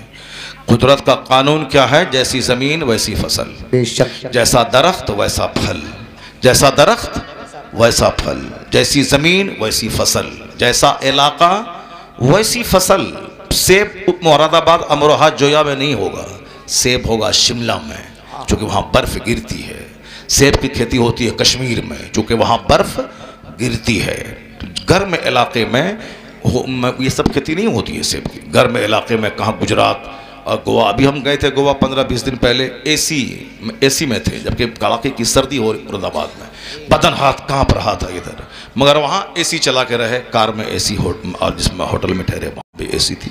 मगर अब यहाँ देखिए, अब उस गर्म इलाके में सेब की खेती नहीं होगी, गर्म इलाके में कपास की खेती होती है, गर्म इलाके में और गन्ना की खेती होती है। वहाँ पे कहाँ? महाराष्ट्र में बहुत ज़्यादा होती है गन्ना की खेती, उत्तर प्रदेश में भी होती है, मगर यहाँ भी आया, रास्ते में देखा, लाजवाब सा फसल है। गेहूँ, अभी इस सफ़र में इतनी तकरीरें करता रहा कि रात भर तकरीर, दिन में सफ़र, गेहूँ की खेत को ठीक से नहीं देख पाए थे। जबकि बचपन में अल्हम्दुलिल्लाह गेहूँ की खेती खूब की है हम। गेहूँ के खेत में जा गए हैं, वहाँ उसको नौकरों से कटवाए हैं, उसको दमाई करवाए हैं। हमारे वाले सब किसान थे। और फिर वो धान की खेती बारिश में भीग भीग के रोपा करना, ये सब काम हम किए हैं। सुभान अल्लाह, माशाअल्लाह, अल्हम्दुलिल्लाह। तब नहीं 54 साल की उम्र में 4 घंटा बोलते हैं, सुभान अल्लाह। अब कुरान हदीस जो बोलेगा उसको ताकत तो मिलेगी, और जो झूठ बोलेगा कौवा कटेगा उसको, वो तो किसी लायक नहीं रहेगा। वो झूठ बोलेगा कौवा कटेगा उसको। अभी हमारा प्रधानमंत्री झूठ बोलता रहता है, ये देंगे वो देंगे, 16 करोड़ रुपया दे देंगे वो दे देंगे। इसीलिए वो जब भाषण देते हैं तो पानी पीते हैं, थक जाते हैं, भाइयों बहनों करते करते थक जाते हैं। और हम लोग अल्हम्दुलिल्लाह कुरान शरीफ बोलते हैं, हदीस बोलते हैं, 4-4 घंटे बोलते हैं, बोलते रहते हैं। ना पानी पीने की ज़रूरत पड़ती है और ना साहब हकलाने की ज़रूरत पड़ती है। अगर वो लोग 1 घंटा तकरीर सुने तो सीना फट जाएगा उसको। पंडित जी अगर हमारा तकरीर सुन ले वो 1 घंटा, तो सीना फटेगा नहीं? बोले इंसान ही पागल ही आदमी, कैसे 2-2 घंटे बोलता है ये? वो तो ताज्जुब में पड़ जाएगा। वो तो ऐसे ही वो मुंह देखता रह जाएगा। बोलने के लिए ताकत चाहिए ना। खाली ऐसे बना देंगे, सड़क बना देंगे, नौकरी दे देंगे, हमको वोट दीजिए, हम ये कर दिए हैं वो कर दिए हैं, ये सब आहिस्ते आहिस्ते। और देख देख के बोलना और है, अब बिन देखे 2-4 घंटे बोलना और है। सुभान अल्लाह। आप भी सच बोलिए, कुरान शरीफ पढ़िए, हदीस पढ़िए, अच्छी बात बोलिए, आपको भी अल्लाह ताकत देगा, खूब रूहानी ताकत देगा। ऐसा नहीं होगा कि हम पढ़े ना लिखें, अजमेर चले जाएं, बोले बाबा डीएम बना दीजिए, तो बाबा वहाँ से मार के भगा देंगे। भागो यहाँ से। जो यहाँ से पढ़ लिख के जाएगा, 90% नंबर लेके जाएगा, 12 घंटे पढ़ के जाएगा, तो बोलेगा बाबा मैंने मैट्रिक में 99% नंबर लाया हूँ। बाबा मेरा ये बेटा इंटर में 98% नंबर लाया है, ग्रेजुएशन में मेरा बेटा 95% नंबर लाया है, बस एक निगाह करम डाल दी ताकि मेरा बेटा कामयाब हो जाए। तो फिर गरीब नवाज वहाँ हाथ उठा के दुआ कर देंगे कब्र में, इलाही रहमत नाजिल फरमा दे। गरीब नवाज की तो दुआ कबूल होती ही होती है, इतनी इबादत की है उन्होंने, इतनी खिदमत की है इस्लाम की। अब गरीब नवाज जो दुआ मांगते हैं अल्लाह कबूल फरमाता है, इसीलिए सारे लोग वहाँ से माला माल होके आते हैं। तो बस ये यहाँ जहाँ इधर से मेहनत चलेगी उधर से गरीब नवाज की दुआ के लिए हाथ उठेगा, मेहनत इधर से चलेगी, बरकत आसमान से नाजिल होगी, कामयाबी कदम चूमेगी। वाह वाह माशाअल्लाह माशाअल्लाह। आम का पेड़ लगाओ, उसमें पानी डालो, उसको बकरी से बचाओ, उसकी हिफाजत करो, फिर वहां से जबरदस्त आम निकलेगा। अगर आम थोड़ा खट्टा रहा तब मौली साहब के पास जाओ और कहो हुजूर तावीज दे दीजिए ताकि थोड़ा सा मीठा आम हो जाए। अब मौली साहब तावीज देंगे तब ये हो जाएगा, अगर खट्टा आम है तो तावीज की बरकत से मीठा हो जाएगा। इतना ही होगा, ये नहीं होगा कि तावीज से आम सेब बन जाएगा और आम संतरा बन जाएगा, नहीं, आम ही रहेगा। अगर थोड़ी सी मिठास कम है तो तावीज से थोड़ा सा फायदा हो जाएगा। इसी यही फायदा है तावीज का। ऐसा नहीं होता है कि पेट में बेटा है तो तावीज देंगे तो बेटी पैदा हो जाएगी, और ऐसा नहीं हो कि पेट में बेटी बन गई है और तावीज देखते वहां से बेटा हो जाएगा। ऐसा नहीं होता है, ऐसा नहीं होता है। होता वही है कि अगर थोड़ा सा कुछ रहा, डैमेज कुछ रहा तो तावीज थोड़ा सा दे दिया, उसकी वजह से डैमेज थोड़ा सा दूर हो गया, ये हो जाएगा। गेहूं का दाना छोटा है, अगर हमने पानी पड़वा के शुरू ही में पूरे खेत में डलवा दिया और तावीज डाल दी तो इतना होगा कि गेहूं सेफ रहेगा, मोटा दाना निकलेगा। लेकिन ये नहीं होगा कि रोपें गेहूं और हो जाएगा बासमती धान, ऐसा नहीं होगा। जब आप समझ गए तो समझ लो, जैसी जमीन वैसी फसल, जैसा बीज वैसा फल, जैसा दरख्त वैसा फल। अगर ये समझ गए तो समझ ले। आज जो समाज शरीरों, गुंडों, डकैतों, चोरों, ज़िनाकारों से भरा है, और बच्चा जब माँ बाप का नाफरमान होता है तो तावीज के लिए दौड़ता है, 1 लाख तावीज डालेगा, नहीं होगा फायदा, इसलिए कि माँ है जमीन, अब बाप उसमें डालता है बीज। तो जैसी माँ वैसा बच्चा, जैसा बाप वैसा बच्चा, जैसा बीज वैसा फल, जैसी जमीन वैसी फसल। जो 10 मर्दों की गोद में झूलती रहे, जो 10 मर्दों से मोबाइल पे कटर कटर करती रहे, जो शौहर से बात कम करे दूसरों से बात ज्यादा करे, और जो शादी से पहले 2-4 हमल चोर दरवाजे से गिरवा ले, प्यार मोहब्बत के नाम पे ज़िनाकारी की गिलाजत में लतपत रहे और बोले कि मेरा बेटा कुतुब पैदा हो जाए, अब्दाल पैदा हो जाए, मेरा बेटा वली पैदा हो जाए, और जो दिल्ली पंजाब में रहे और तवाइफ के कोठे पे जाए, रात रात भर गंदी तस्वीरें मोबाइल में देखे और हराम खाना खाए और कहे कि मेरा बेटा कुतुब हो जाए, अब्दाल हो जाए, वली हो जाए, नहीं होगा ऐसा।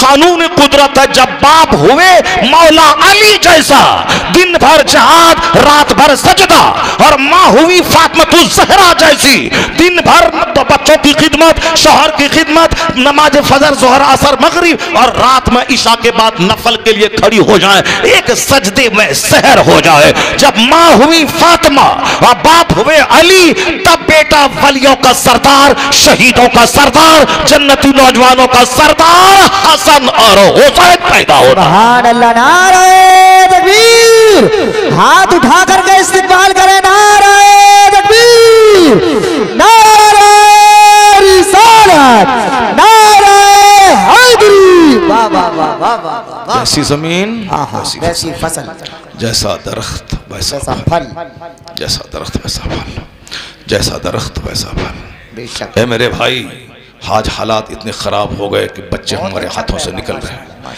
हमारा समाज आज डैमेज हो रहा है, हमारी नस्लें तबाह हो रही हैं, हमारे बच्चे हमें ही आंख दिखला रहे हैं, हमारे बच्चे माँ बाप को मार रहे हैं, हजारों तकरीरें हो रही, कोई असर नहीं हो रहा। ऐसा थोड़ी होता कि तकरीर खूब 1-5 घंटे की करें तो आम का पेड़ सोना निकल दें, ऐसा नहीं होता है। तकरीर से मूड बदलता है, तकरीर से दिमाग बदलता है, तकरीर से इस्लाम का पैगाम पहुंचाया जाता है, लेकिन उस पर अमल करने का जज्बा उसको होता है जिसका सीना सॉफ्ट और नर्म होता है, जिसके जहाँ की ज़मीन अगर नर्म हुई, नसीहत का पानी पड़ा, तब हाथ पाँव से नेकी का वाला काम होता है। और दिल अगर मुर्दा हो, मरा हुआ हो, पत्थर की तरह हो, बारिश होगी, पत्थर से पानी ढलक के नीचे गिर जाएगा और पत्थर सूखा का सूखा रह जाएगा। इसलिए मत बोल के मौलाना की बात में कसूर है, मत बोलो के बारिश में कसूर है। वो नर्म जमीन थी, फसल पैदा कर गई, ये पत्थर था, सूखा रह गया, पानी गिर गया। पानी सेम पड़ा है, लेकिन ढीली नर्म जमीन बारिश को ऑब्जॉर्व करके फसल पैदा करती है। सख्त ज़मीन पानी को ऑब्जॉर्व नहीं कर पाती है, ज़मीन में पानी ढलक के नीचे गिर जाता है, पत्थर सूखा का सूखा रहता है। ये बोल के मेरा दिल पत्थर क्यों है, मेरा दिल हार्ड क्यों है, मेरा दिल सख्त क्यों है, इसमें क्यों नहीं नसीहत का पानी गिरता है। बस वो 10 हदीस अभी रहने दीजिए, अगर आप साथ देंगे तो इंशाल्लाह मैं कोशिश करता हूँ, और अगर नहीं तो फिर आप अगर भागने लगे तो हम बात छोड़ देंगे। मगर जल्दी मैं सिर्फ एक छोटी सी बात में आप तक पहुँचाता हूँ, चूँकि आप सुनने के मूड में आ गए हैं और आप बात को गहराई से ले रहे हैं, तो बस इसी माहौल में मैं अपनी माँ बहन बेटियां मेरे सामने बैठी हुई हैं, वो भी गौर से सुने और आप भी गौर से सुने।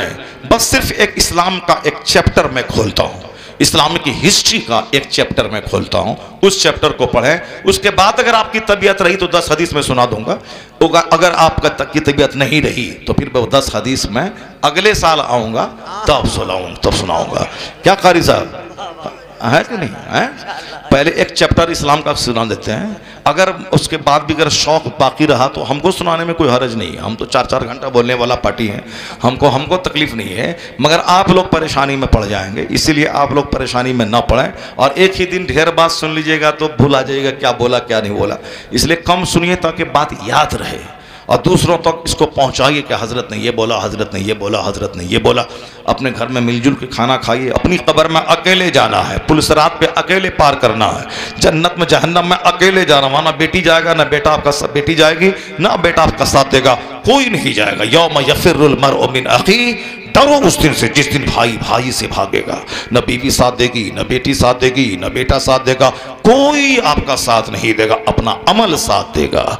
इसलिए अमल अच्छा रहे, बाल बच्चों की वजह से आप बर्बाद मत हो जाएं, बाल बच्चों की वजह से नमाज न छोड़ें, बाल बच्चों की वजह से झूठ न बोलें, बाल बच्चों की वजह से हराम न खाएं, बाल बच्चों की वजह से रोज़ा न छोड़ें, बाल बच्चों की वजह से हज में ताकीद मत करें, बाल बच्चों की वजह से ज़कात निकालने में सुस्ती मत करें, वरना क़यामत के दिन वही बाल बच्चा मुंह नोचेगा कि तुमने हमको हराम खिलाया है, तुमने माल की ज़कात तुमने नहीं निकाली, फिर वहाँ कोई जवाब नहीं होगा। बच्चा एक नेकी भीख मांगेंगे बच्चा नहीं देगा, बच्चा अपना रास्ता जन्नत का लेगा, आप जहन्नम जाएंगे। तो जिसके लिए सारी जिंदगी जीते रहे, एक नेकी नहीं दिया और अपने गुनाह साथ रहे, जो गुनाह कमाए मकान बनाने में, अब गुनाह अपने साथ रहा, मकान बच्चों के पास रह गया। अक्लमंद वो नहीं है जो दूसरों के लिए जिए और मर जाए और अपनी जन्नत में आग लगा दे। अक्लमंद वो है जो दूसरों की खिदमत करे, अपना ईमान बचा के करे, अपनी जन्नत बचा के करे, अपनी जन्नत लूटा के नहीं करे। अपनी नमाज बर्बाद करके बाल बच्चों को कोई पालेगा, कुछ नहीं मिलेगा। ये झूठ बोलना कि नहीं बाल बच्चों को पालना भी तो इबादत है, ये इबादत है मगर नमाज के साथ में इबादत है। अगर नमाज नहीं पढ़ा छोड़ा और 4 बेटी को शादी दिला दिया तो नमाज पढ़ना फर्ज आजम है, नमाज छोड़ना गुनाह आजम है। तो वहां बकवास नहीं चलेगी, वहां कुरान चलेगा, हदीस चलेगी, शरीयत मुस्तफवी चलेगी, अपने मनमानी नहीं चलेगी कि हमने बताशा में फातिहा दिलाया तो जन्नत मेरी जागीर हो गई, नहीं चलेगी। वहां जो कानून कहता है, जो इस्लाम कहता है, जो कुरान बोलता है, जो हदीस बोलता है, जो अल्लाह कहते हैं, जो रसूलुल्लाह कहते हैं, वो चलेगा, अपनी मनमानी नहीं चलेगी। जिसके पेट में 2 kg पाखाना 24 घंटे है, आयत इस मारखा बन रहा है, क्या इस्लाम मिटा देंगे तो कुरान जला देंगे तो मस्जिद मिटा देंगे। जिसके पेट में है 2 kg पाखाना, ये क्या इस्लाम मिटाएगा? जो आज मरेगा कल मिट्टी के नीचे जाके गल जाएगा, ये क्या इस्लाम मिटाएगा? ये सब फजूल बातें हैं। नहीं भी इस्लाम मिटेगा, नहीं कुरान मिटेगा, नहीं मदरसा बिगड़ेगा। अल्लाह का कलाम है कुरान, अल्लाह का कोई मुकाबिल ही नहीं है, अल्लाह से कोई मुकाबला करेगा। जब अल्लाह को कोई खतरा नहीं है तो अल्लाह के मजहब इस्लाम को भी कोई खतरा नहीं है, अल्लाह के मजहब को भी कोई खतरा नहीं है। बस एक चैप्टर में खोलता हूं, उसको गौर से सुनिए, उसके बाद फिर आप बोलिए कि 10 हदीस सुनाऊंगा कि नहीं सुनाऊंगा, उसके बाद बोलिएगा। पहले वो चैप्टर खोलता हूँ। जैसे हिंदुस्तान में एक शहर का नाम है बेंगलोर, हिंदुस्तान में एक शहर का नाम है चेन्नई, हिंदुस्तान में एक शहर का नाम है दिल्ली, दिल्ली, कलकत्ता, चेन्नई और बम्बई, ये 4 महानगर हैं, बड़ी सिटी हैं हिंदुस्तान की। उसी तरह एक सिटी का नाम है बगदाद, एक सिटी का नाम है बसरा, एक सिटी का नाम है कूफा। ये कूफा एक स्टेट का नाम है, बसरा एक स्टेट का नाम है। जैसे हिंदुस्तान में उत्तर प्रदेश, बिहार, झारखंड, उत्तराखंड है ना, उसी तरह इराक में एक स्टेट है, वो इराक की राजधानी बगदाद है। बगदाद की कहानी बेशुमार आपको मालूम है, बसरा की कहानी आप भी जानते हैं, कूफा की कहानी आप भी जानते हैं। वही कूफा जहाँ इमाम हुसैन रज़ी अल्लाह ताला अन्हु के गद्दार लोग रहते थे, जिन्होंने 150 चिट्ठी लिख के बुलाया और फिर यजीद के तलवार के डर से अपने ही इमाम के खून का प्यासा हो गया। कूफी ला यूफी एक अलग चैप्टर है, वही कूफा, वही बसरा। मगर ये इंपॉर्टेंट सिटीज़ हैं इस्लाम की तारीख में। एक बड़ा शहर है बसरा, हसन बसरी वहाँ रहते हैं, बड़े बड़े बुजुर्गान दीन के मज़ार वहाँ हैं। दरियाए दजला, दरियाए नील, दरियाए फुरात, ये सब क्या है, important rivers of the world है। ये दुनिया की मशहूर नदियाँ हैं ये सब। आपको नींद तो नहीं आ रही है आपको? सुन रहे हैं गौर से? वो देखिए, वो तौलिया ओढ़ करके बीच में सो रहा है वो। क्या है? बालक नहीं, बूढ़ा है वो, 80 साल बालक। अरे कैसे बात कर रहे हैं आप? बूढ़ा को बालक कह दीजिएगा, बालक को बूढ़ा कह दीजिएगा, ये तो बड़ा मसला खराब हो जाएगा। वहाँ उधर भी एक बालक है। हाँ, ये बालक है, ये बालक है, ये दोनों बालक है। तो बालक को सोने दो, बालक की ज़रूरत नहीं, बालक के पिता की ज़रूरत है। बालक के पिताजी सुन लें, बालक सो जाएं, कोई दिक्कत की बात नहीं है। बालक सो जाएं, बूढ़े लोग जो हैं वो भी सो जाएं, कोई दिक्कत की बात नहीं है। मगर जवान सुने, बस हम जवान के लिए बोल रहे हैं। जवान को जन्नत का भी काम करना है और जवान को दुनिया का भी काम करना है। दुनिया में माँ बाप भाई बहन है, सरबंदी भी करना है, सरबंदी भी करना है। अल्लाह तबारक व तआला महफिल को कामयाब फरमाए और अल्लाह ताला हमको और आपको सबों को फिर दूसरे साल आ करके तकरीर सुनने की तौफीक अता फरमाए। ठीक है ना? नहीं बताने टाइम? अच्छा ठीक, वो चैप्टर बता खोल लेते हैं। फिर 10 हदीस अगर टाइम रहा तो बता देते हैं, और अगर मगर 10 हदीस हम 10 मिनट में सुना देंगे, मगर चूंकि हम सिर्फ हदीस सुना देंगे आप नहीं समझ पाइएगा। एक एक हदीस को समझाना पड़ेगा, तो उस समझाने में टाइम लग जाएगा 2 घंटा। ये मसला है। हम तो 10 हदीस हमको पढ़ने में कोई टाइम नहीं लगेगा, हम तो 10 मिनट में सुना देंगे, लेकिन सुनाने से काम नहीं चलेगा, समझाना पड़ेगा उसको। बस ठीक है, वो तो थोड़ा गहरी बात हो जाएगी, मगर ये एक सिंपल बात मैं कहता हूँ। बसरा एक शहर का नाम, शहर के लोग देहात से कनेक्टेड रहते हैं। जैसे मुरादाबाद के लोग देहातों में बाग रहता है, उसका आम का बाग रहता है, गेहूं का खेत रहता है नहीं रहता है। अब वह लोग संडे के दिन आते हैं यहाँ पे, अपनी कार लेके आया, रोक दिया, अपना देख लिया पूरा खेत कैसा है, नौकर को कह दिया ठीक से कराओ, ये करो वो करो, अपना करा, अपना शहर चला गया। तो इस तरह से पुराने ज़माने से दस्तूर है कि शहर में लोग रहते थे और देहातों में खेतीबाड़ी होती थी। आज भी हिंदुस्तान के बहुत सारे लोग मक्का मदीना जाते हैं और देहातों में ऊँट पालने की एक जगह होती है, इसको देते हैं तुमको हम 500 रियाल देंगे। तो अब चूंकि ये मिल करके बन जाते हैं, 2, 4, 10, 20 हज़ार पे बन जाता है, इसीलिए वहाँ चले जाते हैं लोग। वहाँ ऊँट चराते हैं, जंगलों में रहते हैं, तो ऊँट बकरी जंगलों में लोग वहाँ रखते हैं, चराते हैं। उसी तरीके से एक बसरा का बहुत बड़ा रईस था, मालदार आदमी। बस एक समाज कहाँ चला गया। हमारे मालदारों को जलसे में कोई फुर्सत आने की फुर्सत नहीं है उसके पास। जितने लोग यहाँ बैठे हुए हैं अल्हम्दुलिल्लाह, ये सब बेवकूफ़ नहीं है, सब अच्छे लोग हैं, जन्नती लोग हैं। 2 घंटे से दुनिया नहीं बल्कि दीन सवार रहे हैं। सुभान अल्लाह। हमारी तकरीर से आपको पैसा नहीं मिलेगा, अलबत्ता जन्नत जाने का रास्ता मिलेगा। सुभान अल्लाह। तो अब जितने लोग यहाँ, इसमें से कोई डीएम है नहीं है, कोई प्रोफेसर है नहीं है, कोई इंजीनियर है नहीं है, कोई गाँव का 1000 बीघा ज़मीन का जोतने वाला कोई है इसमें? 1000 बीघा ज़मीन जोतने वाला या 100 एकड़ ज़मीन जोतने वाला, 100 एकड़ वाला कोई मालदार सेठ? बाबा 100 एकड़ वाला है कोई इसमें? नहीं है ना, 100 एकड़ वाला कोई नहीं है। कौन लोग हैं? गरीब लोग हैं, मिडिल क्लास के लोग हैं, खेतीबाड़ी करने वाले, बाहर दिल्ली पंजाब में काम करने वाले, यही लोग हैं। तो आप लोग घबराइए मत कि इंजीनियर नहीं आया, डॉक्टर नहीं आया, प्रोफेसर नहीं आया, 1000 बीघा ज़मीन का जोतने वाला नहीं आया, परेशान मत हो जाइए आप। हुजूर ने फरमाया है मेरी उम्मत के गरीब लोग मालदारों के मुकाबले में 500 साल पहले जन्नत चले जाएंगे। अल्लाहु समद, अल्लाहु समद, अल्लाहु समद। ये हदीस में आया है, वह फ़ुक़रा उम्मती, मेरी उम्मत के फ़ुक़रा मालदारों के मुकाबले में 5 साल नहीं 500 साल पहले जन्नत चले। अब क्यों जाएंगे आप खुद बता दीजिएगा हमको। मालदार से पूछा जाएगा तुमने ज़कात निकाला कि नहीं निकाला, तुमने खेती फसल का उश्र निकाला कि नहीं निकाला, तुमने कुर्बानी बकरा कैसा ज़बह किया, तुमने फितरा निकाला कि नहीं निकाला, तुम पर हज फ़र्ज हुआ था 10 साल पहले और तुम 10 साल के बाद लेट से क्यों जा रहा है। ज़कात का हिसाब मालदार देगा, कुर्बानी का हिसाब मालदार देगा, उश्र का हिसाब मालदार देगा और वो हज का हिसाब मालदार देगा। गरीब पे हज फ़र्ज नहीं है, गरीब पे ज़कात फ़र्ज नहीं है, गरीब पे फितरा वाजिब नहीं है, गरीब पे कुर्बानी वाजिब नहीं, गरीब के पास ज़मीन ही नहीं है तो फसल का पैदा होगी और फसल का क्या हिसाब देगा। ये सारा हिसाब उनको देना है जो साहिबे माल है, जो साहिबे इस्तिताअत है। तो वह हिसाब सारी जिंदगी में कितना गेहूं उपजाया, कितना उशरा निकाला, वह हिसाब देने में लग जाएगा 500 साल। गरीब को सिर्फ इतना बोलना है कि 5 टाइम नमाज पढ़ा कि नहीं पढ़ा, क्योंकि नमाज पढ़ने में टाका नहीं लगता है, नमाज पढ़ना ही है। नमाज पढ़ा कि नहीं पढ़ा, साल में 1 महीने का रोजा रखा कि नहीं रखा, न कुर्बानी का हिसाब, न ज़कात का हिसाब, न फितरा का हिसाब, न उश्र का हिसाब, कोई हिसाब नहीं, सिर्फ नमाज रोजे का हिसाब। या गरीब उछल के हिसाब दिया, हाँ नमाज हम पढ़े जब से फर्ज हुई और रोजा हमने रखा, ये हिसाब क्या 500 साल पहले जन्नत गया गरीब, अब मालदार हिसाब देने में फंसा रहा, गरीब उछल के जन्नत चला गया। लेकिन वो गरीब जो झूठ बोला फंस जाएगा, वो गरीब जो नमाज नहीं पढ़ा वो फंस जाएगा। यहां भी मुसीबत वहां भी मुसीबत, दोनों जो। इसलिए गरीब हो कभी मत रहो, गुर्बत करो ना मत रहो, नमाज पाबंदी से पढ़ो।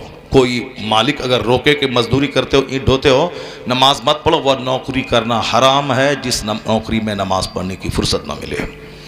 इसलिए सिर्फ नमाज पढ़ने में पैसा भी नहीं लगता, टाइम 10 मिनट लगता है। जो अल्लाह हमें सुबह से लेकर शाम तक 8 घंटे की ताकत दी, उस अल्लाह के लिए 10 मिनट निकाल के सजदा करना कोई मुश्किल काम नहीं है। इसलिए दिमाग में ठान लें कि जिस तरह जिंदा रहने के लिए खाना जरूरी है, उसी तरह मुसलमान बने रहने के लिए नमाज पढ़ना जरूरी है। बस इसको गिरह बांध के रख लें।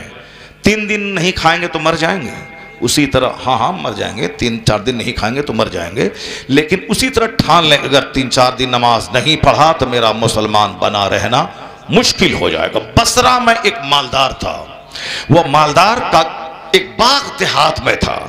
कभी कभी हफ्ता में 1 दिन वो बाग देखने आता था। पहले घोड़ा रहता था, पहले साहब कारें रहती थी। देखने का असर होता है जी।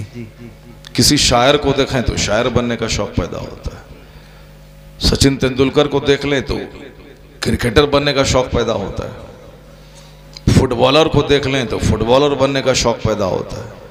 इस गांव का जो सबसे बड़ा मालदार है, उस मालदार के घर में जैसे जहाँ ठहरा हुआ था मैं, उस सोफा गद्दा का काम होता है, उसके सोफा ही सोफा है। अब्दुल मुबीन भाई, इधर सोफा उधर सोफा, दूसरे लोग तो एक सोफा खरीदता है 40,000 में, और इनके घर में यहाँ सोफा वहाँ सोफा, अंदर सोफा, हर जगह सोफा। तो उनके घर में हमारे दिल में ख्याल पैदा हुआ कि मुबीन भाई को बोले कि 2-4 सोफा हमको भी दे दो, घर लेके जाएंगे। ये सच्ची बात है, ऐसा नहीं कि हंसाने के लिए या फिर ऐसी बात। ये ख्याल पैदा हुआ, मगर फिर हम सोचने लगे अंदर में कि किराया ही बहुत लग जाएगा, इतना लंबा दूर, इतना लंबा है, जितने का ना सोफा होगा उतना किराया लग जाएगा। तो मतलब ये हुआ कि देखने से आदमी के दिमाग में ख्याल पैदा होता है। जैसी चीज़ें देखी जाएं, सांप के देखने से क्या हाल होता है सबको मालूम है। सांप को देखने के बाद बड़े बड़े बहादुर को डर लगता है। मालदार को देखा तो मालदार बनने की तमन्ना पैदा होती है। ठीक उसी तरह आलिम को देखने से जन्नत का शौक पैदा होता है। वाह वाह वाह, सुभान अल्लाह।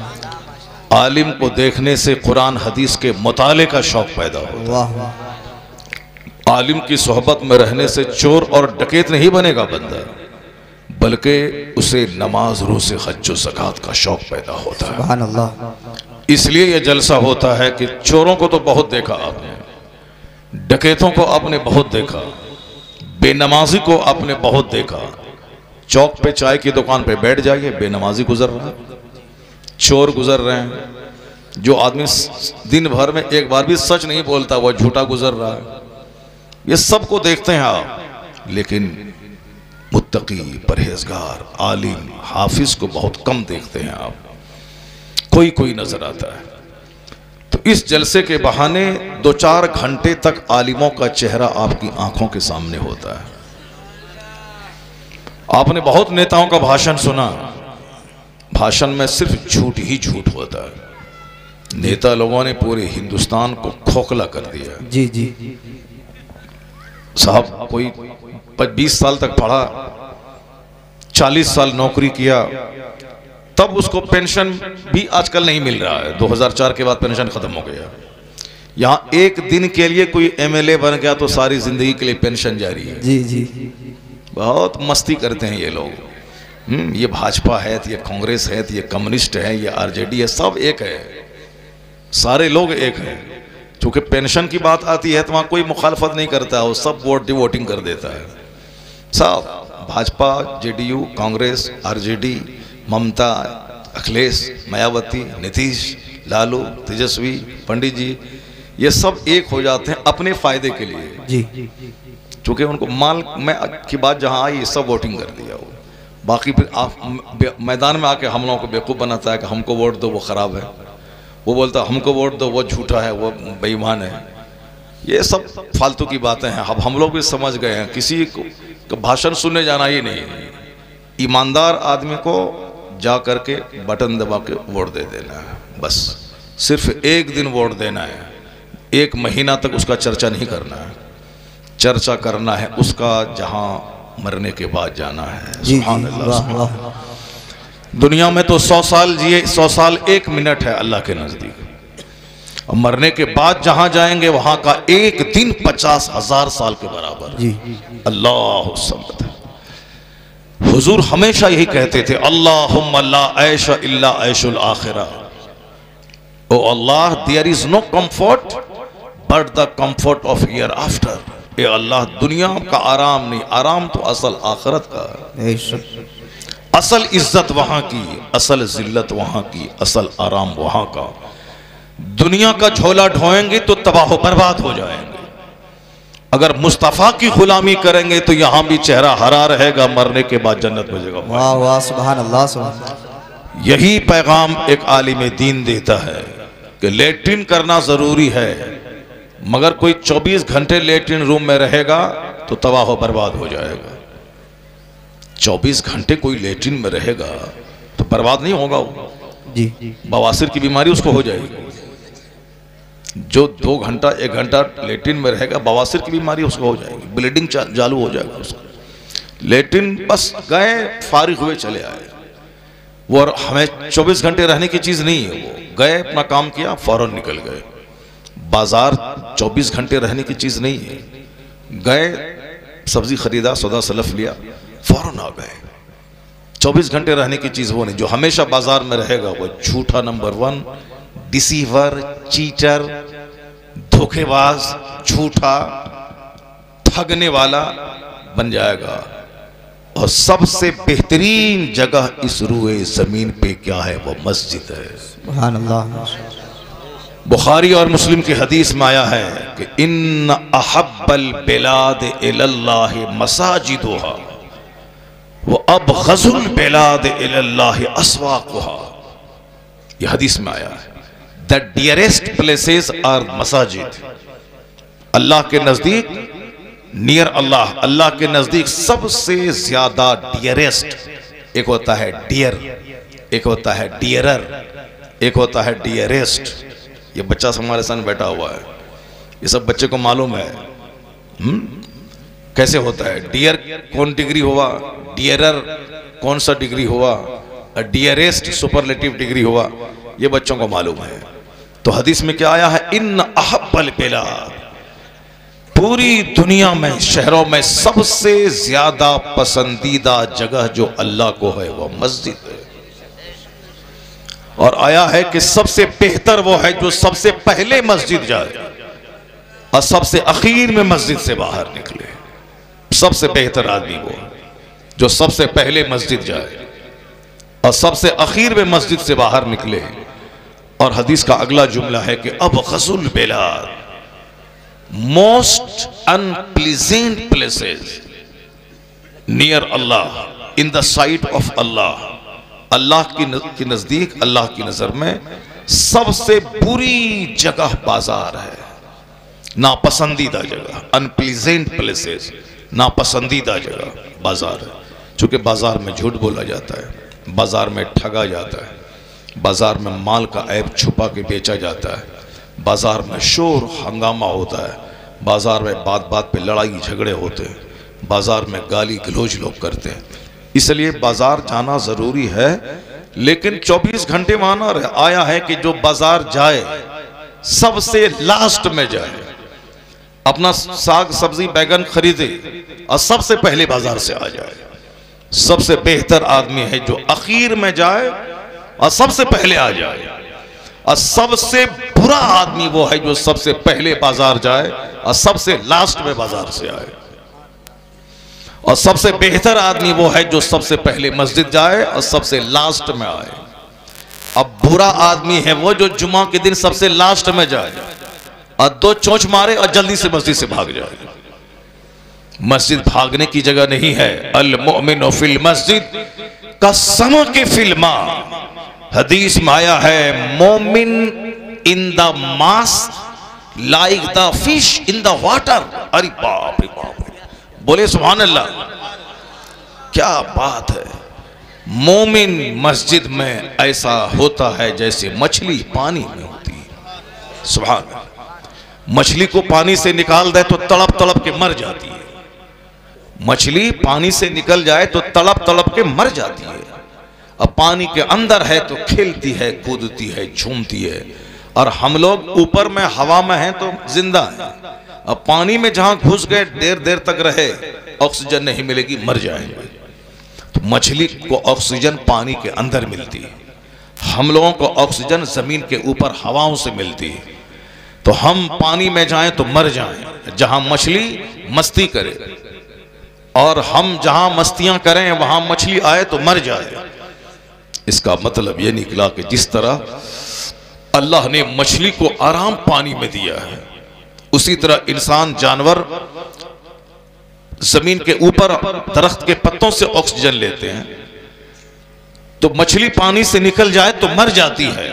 मोमिन अगर मस्जिद से निकल जाए तो मोमिन का दिल मर जाता है। जब तक मोमिन मस्जिद में है मछली की तरह है, रहमतों की बारिश नाजिल होती है, फरिश्तों की झुरमुट में वो रहते हैं। ब्लड प्रेशर वाला भी बैठ जाए तो वहां ब्लड प्रेशर नॉर्मल हो जाता है। शुगर वाला भी मस्जिद में जाके वजू करके बैठ के 2 रकात नमाज पढ़े, वो शुगर नॉर्मल हो जाता है।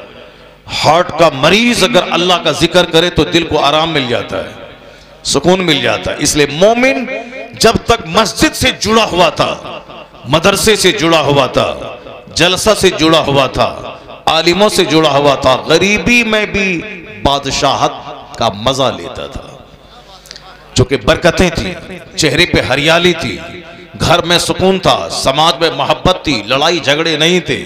लेकिन जब से रिश्ता मदरसा से कमजोर हो गया, जब से रिश्ता मस्जिद से कमजोर हुआ, फजर के टाइम में 1000 की आबादी वाले गांव में मस्जिद घुस के देखें 5 लोग बूढ़े नमाजी हैं, बाकी 995 लोग मस्ती कर रहे हैं, अपने घर में सोए हुए हैं।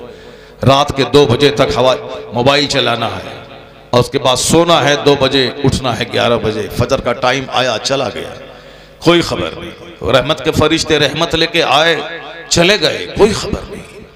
फरिश्ते आए रहमत लेकर, रोजी लेकर चले गए, ये मुर्दार की तरह सोया रहा। अब फिर उसके बाद कहना है कि बरकत घर में नहीं है, दिल में सुकून नहीं है, चेहरा हमेशा तनाव में रहता है, औरत और मर्द आपस में मुर्गा मुर्गी की तरह लड़ते रहते हैं, समाज के सारे लोग एक दूसरे को अपना दुश्मन समझते हैं। समाज में है हसद, समाज में है जलन, समाज में है डिस्टेंस, समाज में है पीठ में खंजर भोंकने वाली बीमारी, समाज में है गरीबी का मजाक उड़ाना, समाज में है खुशहाल लोगों से चिढ़ना जलना, उसको बर्बाद करने का प्लान बनाना, थाने में जाके मुखबरी कर देना, 2 आदमी को लड़ा के तो दोनों को थाना ले जाके पैसा थानेदार को दे देना, और उसके बाद फिर उसके पीछे चूटी काटना, उसकी चुगलखोरी करना, अच्छे आदमी में खींचतान के ऐब निकाल देना, और कोई मालदार हो, दौलतमंद हो तो उसको ज़िना करे, शराब पिए, 7 खून उसका माफ है, उस पर पर्दा डाल देना। कोई शरीफ आदमी बेचारा कोई छोटा सा गलत काम किया तो उसको लंबा चौड़ा करके उसको बड़ा काम बना देना, जलील और रुस्वा कर देना। ये सिर्फ इसलिए है समाज में कि मेरा रिश्ता मस्जिद, मदरसा, जलसा, जुलूस, आलिमों से कमजोर हो गया, इसलिए समाज तबाह हो बर्बाद हो रहा है। अब दोबारा फिर जलसा आवाज दे रहा है कि मस्जिद से दिल लगा ले, मदरसे से दिल लगा ले, जलसे से दिल लगा ले, दीनी महफिलों से दिल लगा ले, दोस्ती आलिमों से कर ले, हुफ्फाज से कर ले, इमाम मोहसिन से कर ले, तहज्जुद गुजार से कर ले, खोया हुआ वकार अल्लाह अता कर देगा। वाह वाह, सुभान अल्लाह, सुभान अल्लाह। आप नारा नहीं लगाओगे? नारे तकबीर, नारे रिसालत, मसलके आला हजरत, जश्ने दस्तारबंदी। वाह माशाअल्लाह, सुभान अल्लाह। अल्लाह तबारक व तआला हम सबों को ज़्यादा अपना वक्त मस्जिद में गुजारने की तौफीक अता फरमाए। अल मोमिन फिल मस्जिद का समक फिल मा, मोमिन मस्जिद में ऐसा होता है जैसे मछली पानी में होती। मदरसे में आके आधा घंटा 5 मिनट बैठा करें, बच्चों को, बच्चे मेहमान आने रसूल मुस्तफ़ा के मेहमान हैं, इन मेहमानों को देखते रहें, देखने से दिल को सुकून मिलता है, सुभान अल्लाह, करार मिलता है, चूँकि ये लोग मुस्तफ़ा के मेहमान हैं। अगर आपके मेहमान को कोई चाय पिलाने के लिए अपने घर लेके जाए और चाय पिला दे, आपको खुशी होती है, चलो इसने मेरे मेहमान को सम्मान दिया है। अगर कोई आपके मेहमान को गाली दे दे, आपको तकलीफ़ होती है कि मेरे मेहमान को उन्होंने गाली दे दी।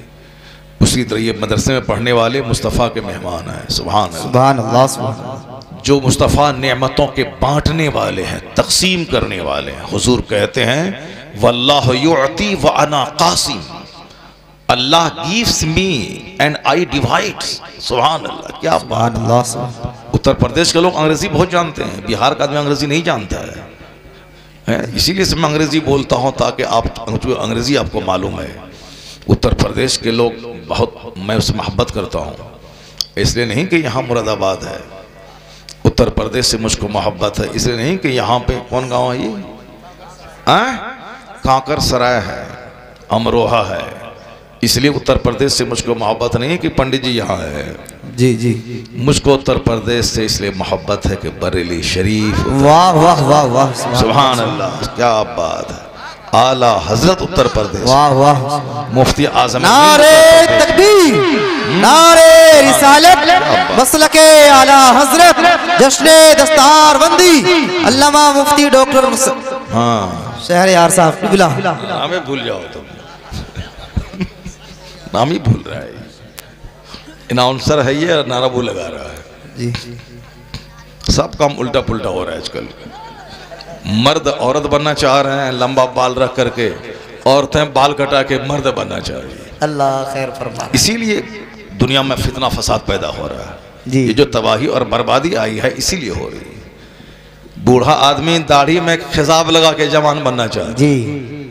बाबा, ए बाबा, बाबा कहाँ जा रहे हैं? एक नंबर करके जल्दी से आ जाओ, जल्दी आ जाओ, अभी 2 घंटा बैठना है, अभी एक जल्दी से आ जाओ नंबर करके जी। और हम बोलते हैं अक्सर व बेशतर के गुटखा नहीं खाना है जी, वरना 1 नंबर ज्यादा लगेगा। अल्लाह, बीड़ी भी नहीं पीना है वरना 1 नंबर ज्यादा लगेगा, सिगरेट भी नहीं पीना है वरना 1 नंबर ज्यादा लगेगा जी। सिर्फ सुबह शाम चाय पी लेनी है, ज्यादा नहीं, 10 प्याली नहीं, सिर्फ 1 प्याली सुबह, 1 प्याली शाम, सुभान अल्लाह। बस बीड़ी नहीं, सिगरेट नहीं, गुटखा नहीं, रजनीगंधा नहीं, सब आज से तौबा कर लेना है इंशाअल्लाह। फिर देख लीजिएगा कि 1 नंबर की जरूरत नहीं पड़ेगी जल्दी जी। 5 घंटे तक बैठे रहेंगे, एहसास नहीं होगा, सुभान अल्लाह, क्योंकि सीना भी मजबूत हो जाएगा, गुर्दा भी मजबूत हो जाएगा, सब मजबूत होगा। अल्लाह का जिक्र सुनने से दिल को सुकून मिलता है, बेशक अल्लाह को याद करने से बदन में ताकत मिलती है, सुभान अल्लाह, सुभान अल्लाह। कुरान पाक की तिलावत से आंखों को नूर मिलता है, बेशक। ये देखिए हमारे बाबा माशाअल्लाह, अल्लाह ताला इनको लंबी उम्र अता फरमाए, आमीन आमीन। इसलिए नहीं कि 100 टका दे दिया, इसीलिए कि इस्लाम में ज्यादा लंबी उम्र इसने हासिल कर ली। कोई 25 साल का है तो 80 साल तक ही नहीं मुसलमान है वो, मगर वो 80 साल का कोई है तो 80 साल मुसलमान बन के रहा हो। सुभान अल्लाह। इसीलिए वो इज्जत वाला हो गया माशाल्लाह, इसलिए वो इज्जत वाला है, इसीलिए वो उसका वैल्यू है, वो हाईली स्टीम्ड है जो ज्यादा लंबा पीरियड इस्लाम में गुजारा हो, ज्यादा दिन हालत इस्लाम में गुजारा हो। सफेद दाढ़ी वालों का एहतराम करो क्योंकि वो ज्यादा टाइम इस्लाम में गुजारा है। अब बूढ़ों को बुढ़ा मत कहो, उसको इज्जत दो तुम। कल जब तुम बूढ़ा बनेगा तो अल्लाह तेरी मोहब्बत दूसरों के दिल में अता करेगा। सुभान अल्लाह। नारे तकबीर, नारे रिसालत, मजहबे इस्लाम, पैगंबरे इस्लाम, अज़मते कुरान, अल्लामा डॉक्टर मुफ्ती शेरे यार साहिब किबला जिंदाबाद जिंदाबाद। वाह वाह वाह। ए ब्लैक बॉय, ब्लैक बॉय, वो ब्लैक टी शर्ट वाला चला गया, वो इन नारा लगाने के चक्कर में हम वो भाग गया, वो भाग गया वो। भागो मत, कोई एक आदमी मत भागना। अभी मैं 10 हदीस सुनाऊंगा। सुभान अल्लाह, सुभान अल्लाह। 10 हदीस जो सुन लेगा समझ लें कि मरने से पहले पहले सरकार की सच्ची मोहब्बत उसके दिल में पैदा हो। सुभान अल्लाह, सुभान अल्लाह, माशाअल्लाह। और अगर 40 हदीस कोई सुन लेगा और याद कर लेगा, क़यामत के दिन अल्लाह उसे आलिमों की जमात में। सुभान अल्लाह, सुभान अल्लाह, माशाअल्लाह। इसलिए मैं आज 10 हदीस सुनाऊंगा, चाहे 10 मिनट में हो जाए, चाहे 10 घंटा लग जाए। वादा है ना आप लोगों का? 10 हदीस सुनाऊंगा, चाहे 10 मिनट में हो जाए या 10 घंटा लग जाए जी। तो मुझे उत्तर प्रदेश से प्यार है क्योंकि शहरे बरेली उत्तर प्रदेश में है। बेशक। आला हजरत यहाँ है, मुफ्ती आज़म हिंद यहाँ है जिंदाबाद। हुजूर हुज्जतुल इस्लाम, जिसको काफिर भी देखता था तो कलमा पढ़ लेता था, वह हुज्जतुल इस्लाम यहाँ है। ताजुल शरिया जो 10 करोड़ मुरीदों का मुर्शिदे बरहक थे, वो बरेली शरीफ है। अल्लाह समद। बरेली शरीफ सुन्नियों का मरकज है, इसलिए उत्तर प्रदेश सारे स्टेट्स में खूबसूरत है कि शहरे रजा मरकज अहले सुन्नत। सुभान अल्लाह, सुभान अल्लाह, माशाअल्लाह, माशाअल्लाह। और तुम लोग इसीलिए अच्छे हो कि हमारा घर बरेली से 2000 किलोमीटर दूर है और तुम्हारा घर 100 किलोमीटर दूरी पे है।